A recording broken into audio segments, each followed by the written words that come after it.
हम सभी के पास सीक्रेट्स हैं, लेकिन कुछ सीक्रेट्स दूसरों की तुलना में काफी ज्यादा डार्क होते हैं। ह्यूगो बॉस एक फैशन ब्रांड है जो लग्जरी और स्टाइल के लिए जाना जाता है और इसे बहुत सारे फेमस सेलिब्रिटीज भी पहनते हैं। लेकिन इस फैशन आइकन ने अपने काले अतीत को लोगों से छुपाने के लिए हर संभव कोशिश की है।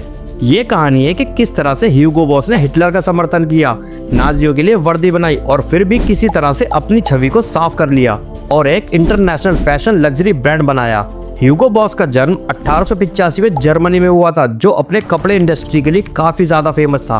ह्यूगो के माता पिता के पास एक छोटी सी अंडरगारमेंट की शॉप थी और इस प्रकार ह्यूगो ने खुद ही कम उम्र में फैशन की अच्छी खासी नॉलेज ले ली थी। ह्यूगो बॉस ने बहुत कम उम्र में ही ऐसी जॉब की जिससे उन्हें कपड़े इंडस्ट्री को समझने में बहुत ज्यादा हेल्प मिली। हालांकि फर्स्ट वर्ल्ड वॉर के तुरंत बाद ह्यूगो ने अपने देश की सेवा करने का फैसला किया। ह्यूगो बॉस जब फर्स्ट वर्ल्ड वॉर से बच गया तो उसने अपना खुद का फैशन ब्रांड बनाने का सोचा। इस तरह से उसने अपने माता पिता की शॉप को एक टेलर की शॉप में बदल दिया, जिसका नाम उसने खुद के नाम पर रखा। ह्यूगो बहुत ज्यादा कम उम्र से ही काम कर रहा था, इसलिए उसको अपनी छोटी सी दुकान को फैक्ट्री में बदलने में कुछ ही साल लगे और उसने जैकेट, शर्ट, वर्कवेयर, स्पोर्ट्स वेयर अपने ही ब्रांड को बेचना शुरू कर दिया।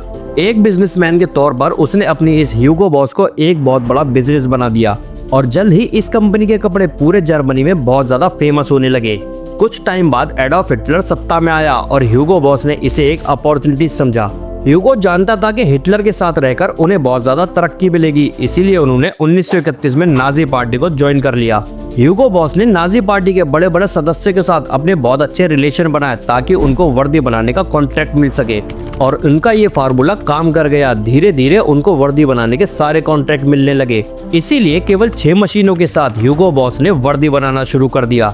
लेकिन जैसे जैसे हिटलर यूरोप को जीतता जा रहा था, उसकी वो 6 मशीनें बहुत ज्यादा कम पड़ रही थी। जल्द ही फ्रांसी और पॉलिश मजदूरों को उसने अपने पास काम करने के लिए मजबूर करना शुरू कर दिया और गुलाम मजदूरों को अपने पास काम पर रखा ताकि वो नाजी पार्टी के लिए बहुत ज्यादा वर्दियां बना सके। हिस्ट्री में ये बताया जाता है कि उन गुलामों को ह्यूगो बॉस ने बहुत अच्छा खाना और स्थिति में रखा। दूसरी तरफ ये बताया गया कि उनकी स्थिति बहुत ज्यादा खराब थी और ह्यूगो बॉस उन्हें हमेशा धमकी देते रहते थे। आखिरकार जब युद्ध समाप्त हुआ और नाजी पार्टी की हार हुई तो ह्यूगो बॉस की जांच की गई। जांच में पाया गया कि ह्यूगो बॉस नाजी पार्टी के सदस्य थे और उन्होंने इससे बहुत ज्यादा फायदा भी उठाया है, इसीलिए उनके सारे बिजनेसों पर प्रतिबंध लगा दिया गया। इसके कुछ साल बाद ही 1948 में ह्यूगो बॉस की मृत्यु हो गई और इसलिए आप सोचेंगे कि उसके नाम वाली कंपनी उसके साथ ही खत्म हो गई होगी, लेकिन आप और हम सब जानते हैं कि ऐसा कुछ भी नहीं हुआ। आज ह्यूगो बॉस एक $1 मिलियन कंपनी है। ह्यूगो बॉस की मृत्यु के बाद उनकी कंपनी में थोड़ा बहुत काम बचा था वो उनके दामाद यूजेन हॉली के पास चला गया, जिन्होंने पुलिस और डाक कर्मचारियों के लिए वर्दी बनाने का काम किया था। 1950 आते आते ह्यूगो बॉस को कोई भी कॉन्ट्रैक्ट नहीं मिल रहा था सूट बनाने का, लेकिन इनके सूट बहुत ज्यादा लोकप्रिय थे।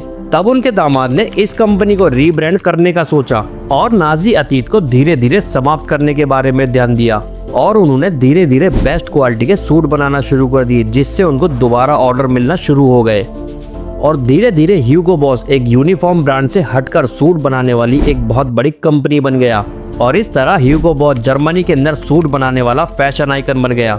लेकिन मुझे सबसे ज्यादा हैरानी इस बात पर हुई, आज हम जिन इंटरनेशनल ब्रांड को जानते हैं उनमें से कितने इंटरनेशनल ब्रांड की हिस्ट्री इतनी ज्यादा डार्क है।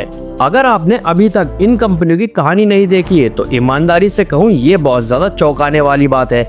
आप हमारे चैनल पर जाकर इस तरह की और कंपनियों की डार्क हिस्ट्री के बारे में जान सकते हैं।